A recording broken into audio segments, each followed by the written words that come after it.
Hey, what's up, Roxstars? It's Rox coming to you today with a review for Real Housewives of Potomac Season 5, Episode 15. So let's get to it, shall we? All right, you guys. So the show is opening with the girls. I guess they're preparing to go on this trip to Portugal. We see Wendy and Robin talking, and they just cannot get over the fact that Monique is countersuing and pressing charges against Candace. Even Candace says that she can't see how Monique would have the gall to come back at her when she was the one who was in the wrong. But she's on the phone with her friend Cliffy, and he's telling her that she's going on this trip and she needs to have the best time that she can. So, you know what, to treat herself, she's going to get herself new luggage, all right? And try to enjoy herself. Get her mind off all this shit that's going on. Speaking of Monique, we see Monique sit down with Karen at lunch at a local diner. And Monique says she just wants to talk to Karen, see where her head is at, you know, with this situation with Candace, her telling Candace that she should sue her or press charges against her. Okay, so when Karen comes in there, you know, after they say hi to each other, you know, Karen was just like, "So Monique, how are you?" She's doing okay. You know, she can finally kind of get back to herself, I guess, because she's pressing the charges. So maybe she feels like, you know, an eye for an eye. So yeah, she's doing better. Karen was just like, "Well, I just wanted to let you know that Ashley has this trip planned for the girls, you know, to go to Portugal. And, you know, she kind of wants to break it to Monique." And Monique was like, "You know what, that's okay. It's really for the best because I'm really focused on my family right now." Girl, you know, you would have went on that trip if, you know, you hadn't pissed off everybody that was going. Yeah, she's focused on her family right now. She's not going to go on this trip. Well, you weren't invited anyway, so I guess that all works out fine. Anyway, she tells Karen that her podcast was a hit. You know, Karen was just like, "I'm so sorry that I missed your podcast." She says that's okay because Ashley was there. You know, she came through and, you know, Ashley had told her that Karen had told Candace to press charges. And Karen was just like, "Well, you know what, Monique, listen, I cannot fight. Someone would be in jail. I'd be like, security, security." Monique was like, "Yeah, I get it, but that's not like you to tell her, you know, to encourage her to press charges."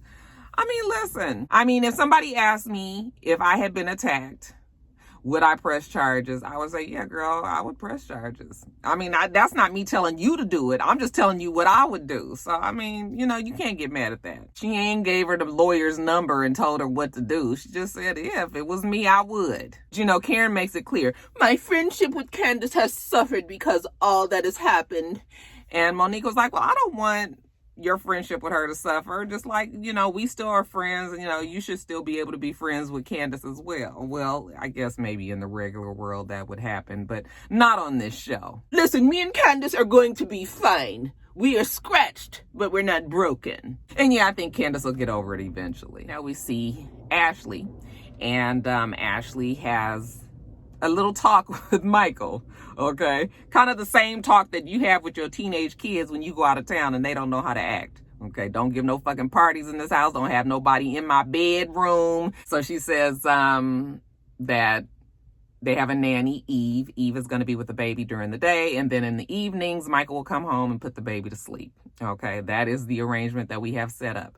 "Baby, will you be able to behave?" He says, "Yep, he sure will. And if you feel like, you know, you're losing it and you might need you some poontang and you, you know, you might need to get you some, you know, in any circumstance, you can call me. Day, night, it doesn't matter." Okay, she'll talk him off the ledge, and he appreciates that. Michael says, "Okay, so the trip, who's all going?" She says, "Well, all the girls are going except for Monique." You know, and she feels pretty bad about that because Monique has been telling her how much, you know, she's remorseful. And so she just kind of feels like they should have given her a chance. But yeah, Monique will not be with the girls. She also shares with us that she's been very supportive of Monique because Monique was supportive of her and Michael back last season when the whole ass grabbing situation went down. Okay, basically that Monique buried that evidence, and Ashley kind of feels like she owes her now. Also, it seems that Monique and Chris, I guess, knew about Ashley and Michael's certain proclivities to have other people join them in their beds, but Monique never said anything. Okay, so yeah, Ashley feels like she owes her. So now she's going to write a statement about the incident that she and Candace had back at Candace's house last season as well, when Candace had the butter knife and all of that. I said, is she gonna also put in that statement that she wouldn't leave the woman's house after she told her to leave numerous times, and that she was antagonizing Candace? Oh, she's probably gonna leave that part out, but that's neither here nor there. But whatever, you guys, we're going to Portugal, right? So everybody's getting themselves packed and ready to go. They go to the airport. Guess who's there on time? I said, I guess them Bravo producers was like, bitch, you best make sure your ass is there. Robin is there. Yeah, they get on the plane. Everybody gets seated. Okay, they finally make it down in Portugal 19 hours later, get off the plane, get all of their baggage. Candace looks like she's going to be there for 2 months. Shit. They get on the bus to go back to their hotel where they're going to be staying. Ashley was like, I know everybody's tired, so let's just have dinner at the hotel tonight. You know, and they're like, thank you. 19 hours is a long ass day to be in air. So they get to the hotel. These girls have arrived. Like, this is like Real Housewives of Atlanta's level of trip.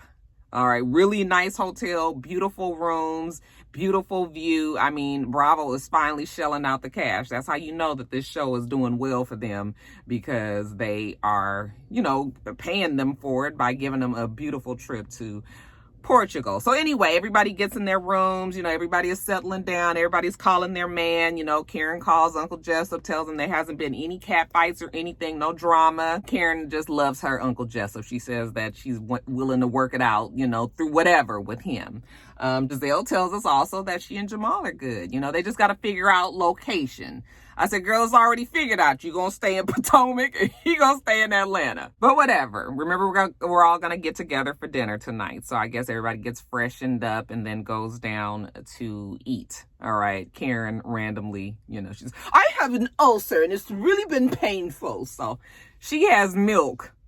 I was just like, I mean, I guess nobody really believes that she has an ulcer, but I guess Karen said, you ain't gonna catch me out here drinking like, you know, they normally are, and her get to talking more than she wants to. So milk it is. Giselle says because everybody is determined to have a good ass time on this trip, nobody is going to talk about the fight with Candace and Monique. We're not talking about the counter, so we're not doing none of that. Nobody said that Wendy can't bring up the whole fact that Karen was talking about her degrees. Now can they? So she was like, Karen, when you were talking about my 4 degrees, I was like, oh God, you know, everybody was like, here we go.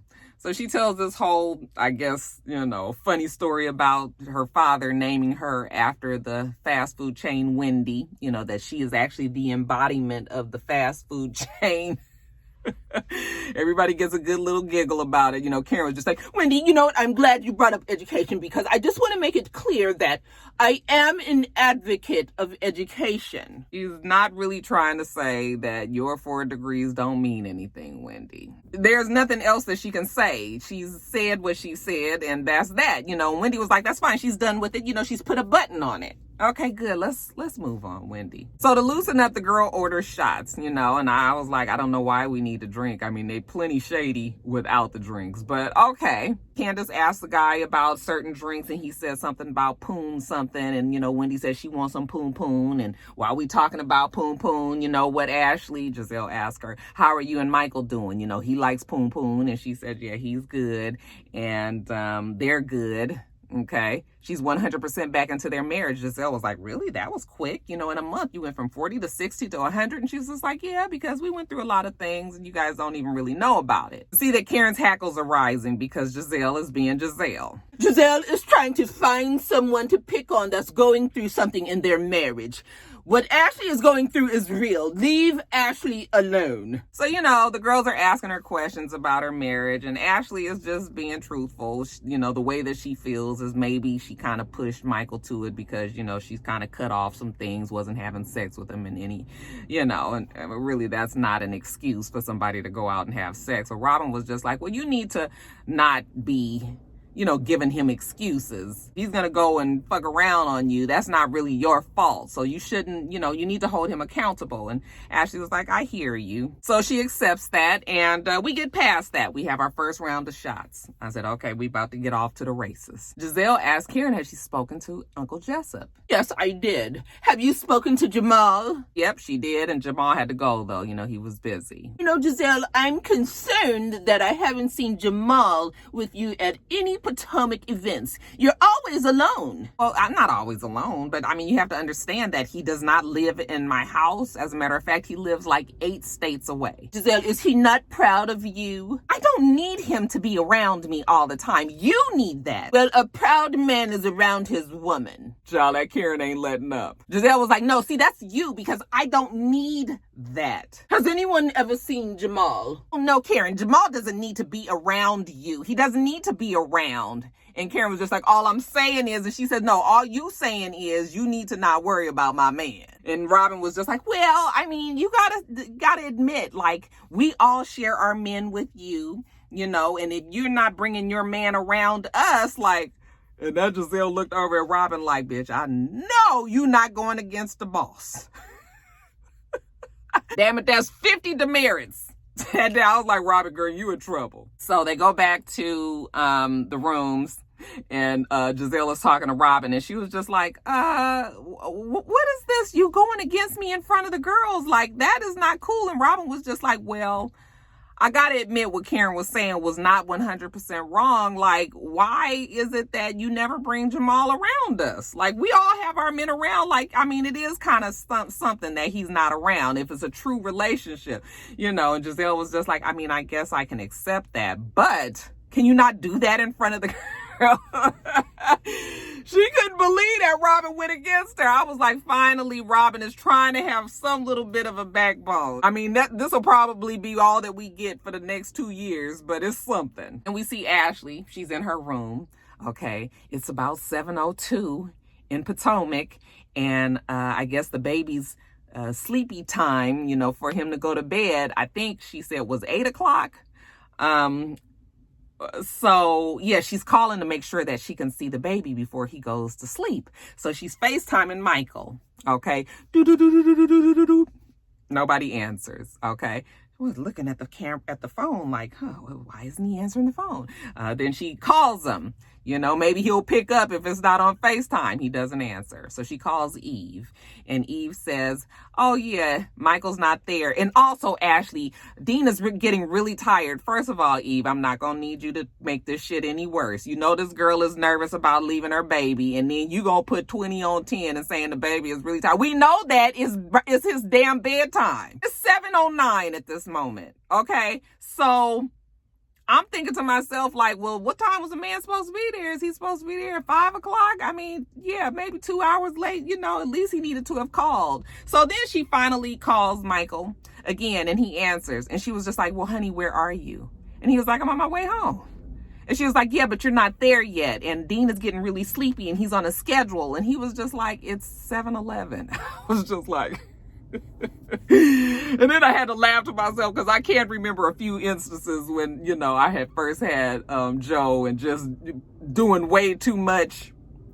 I was just like, girl, you doing all of this and you putting this much pressure on this man, and he, I mean, can he just get caught at a couple of lights and stop at the store and pick him up a 6-pack of beer before he go home?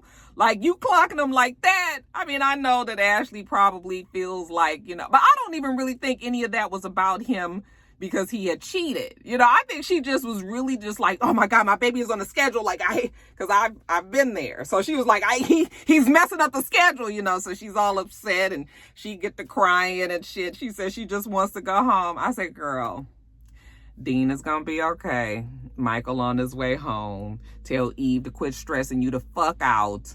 It's gonna be fine. Now, the next morning, we see the girls getting ready for their day. Candace, I said, you know, she's not gonna talk about the lawsuit, the countersuit. She puts positive affirmations around, you know, that's just to keep her, you know, positive and happy. Karen goes to Ashley's room. And like I said, the room is beautiful. I mean, the view is just spectacular. It's like, I was just like, it's too bad you can't bring your whole family with you because, I mean, you want them to be able to enjoy this as well. But, so they sit down and they start talking about how Giselle was a little bit offended, you know, that Karen was coming after her. And like Ashley said, Karen has a bone to pick with Giselle. Okay. She has a check that she needs to cash because Giselle has come after her for all of the 4 seasons before.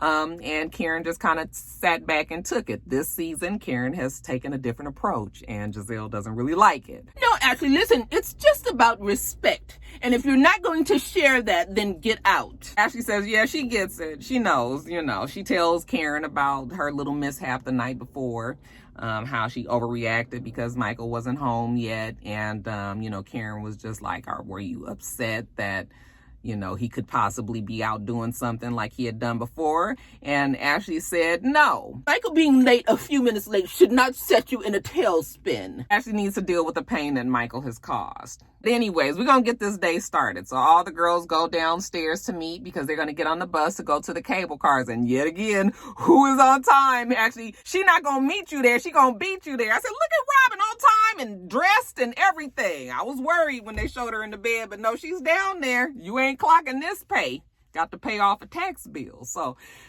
they get into the bus, and that was uneventful.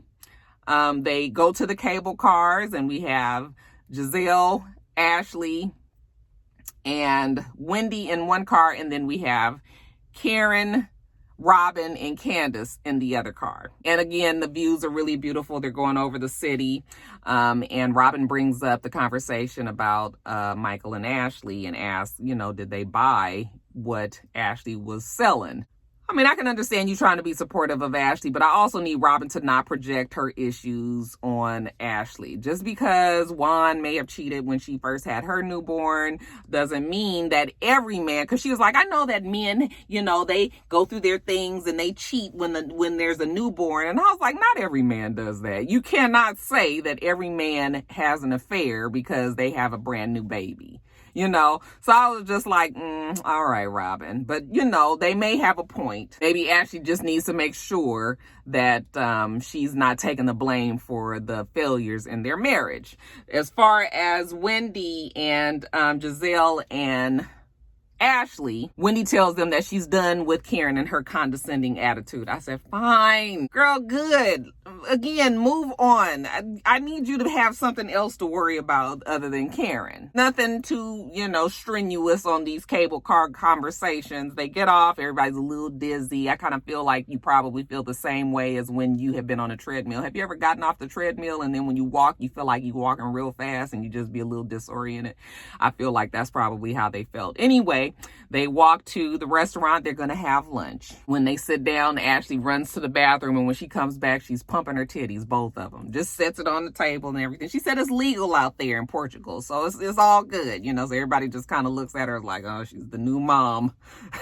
How we could be extra. So Giselle, because she wants to whip up something with Karen, obviously, she wants to know about the state of the friendship of Wendy and Karen. Why do you care, Giselle? And Karen was just like, oh, we're fine. She said yesterday that she put a button on it. And Wendy was like, yeah, I want to unbutton it again. I was just like, oh my God, she is really making it so hard to like her.